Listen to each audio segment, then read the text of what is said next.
Hello! Me perguntaram se a gente vai reencarnando até um dia evoluir tanto que não precisaríamos mais reencarnar. Acredita nisso? Essa é a vinheta aí, brother.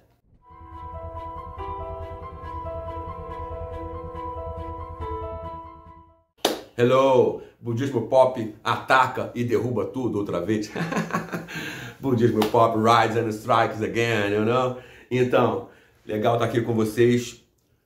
Dá logo o seu like para não esquecer, se inscreve logo no canal, reparte com os amigos. Estamos aí na viagem aí para 7.000 Budas. Reparte com todo mundo. Fica até o fim para mostrar para o YouTube a nossa relevância. Que beleza! Pois é, né? Essa questão da reencarnação é muito legal que chegue em nós aqui no budismo. Nós praticamos o budismo de Nichiren Daishonin, propagado aqui no Brasil pela BSGI, pela SGI. Não representamos a BSGI, nem a SGI, nem somos porta-vozes. Somos membros e quadros associados. Isso é um negócio assim delicado, porque essa ideia, originariamente, a pessoa que perguntou isso certamente deve praticar espiritismo, né, kardecismo aqui no Brasil, ou espiritualismo. Mas essa pergunta é interessante porque a resposta é muito mais ancestral do que o espiritismo ou o espiritualismo, como a gente conhece aqui no Ocidente, né, o Kardec, essas coisas. Parapsicologia, esse tipo de coisa. O budismo não tem isso. A gente não usa, né, essa expressão reencarnação, a gente usa multiplicidade de existência. Na antiguidade, os brahmanes, atenção, né, os brahmanes são anteriores ao budismo, tá? Quando Sakyamuni aparece na cena, já tinha os brahmanes, já tinha os hinduístas e os ascetas. Uau! Os brahmanes diziam que você nascia e morria um número de vezes qualquer, até um ponto que se você conseguisse melhorar amplamente as suas condições de vida, se tornar um ser puro, um ser virtuoso, você saía da roda da reencarnação, como se você deixasse a roda do carro. Isso Quando Sakyamuni aparece na cena, lançando as bases do budismo, ele contesta isso frontalmente. Porque os brahmanes, quando colocavam isso, eles sustentavam que você tinha uma alma e que você sustentava uma única identidade quando você nascia e morria. Embora você pudesse mudar de forma humana, o que torna tudo um tanto confuso.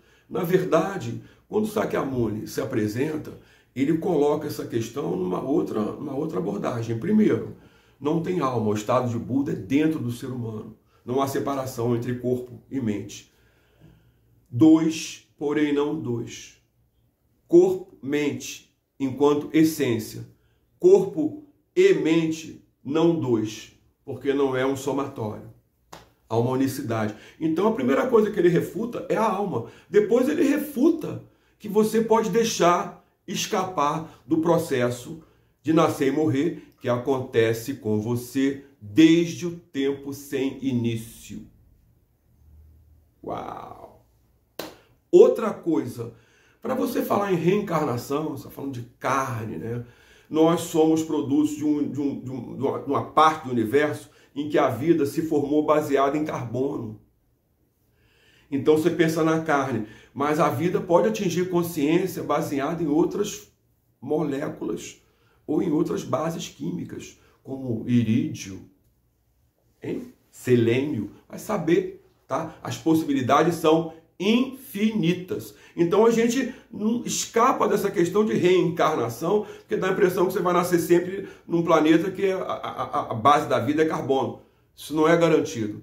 Nesse aspecto, o budismo não é darwinista, que você vê que há uma evolução, vai melhorando. Não é isso. Você tem que estar o tempo todo batalhando a tua iluminação, porque no momento de escuridão, e tudo volta à escuridão.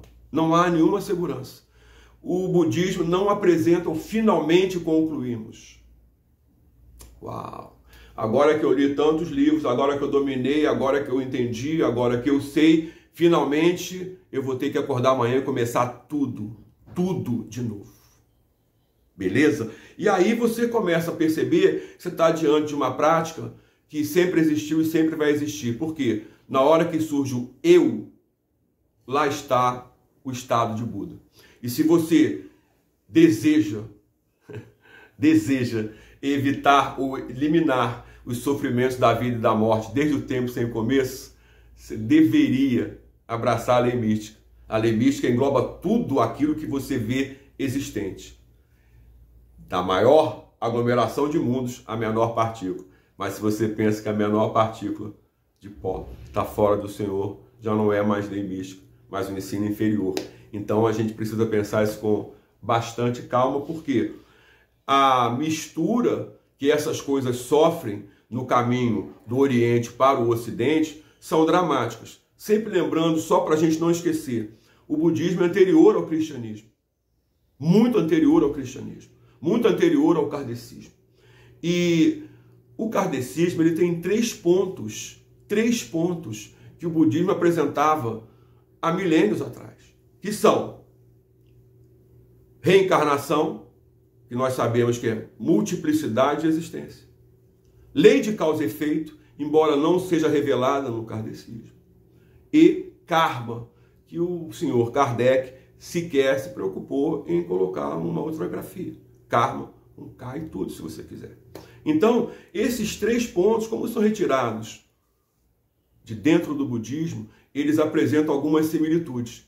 Por isso é que a filosofia budista de Nichiren Daishonin, ela tem como base o Nam-myoho Renge Kyo. Por outro lado, como é uma filosofia humanista, as leis naturais e o conhecimento dos homens também se agregam a esse processo. E a gente viaja junto com ciência e com pensamento indutivo, intuitivo dos seres humanos. Por quê? Porque todos, sem exceção, possuem estado de Buda. Beleza? Vamos refletir sobre isso. Cuidado com a escuridão. A gente se vê.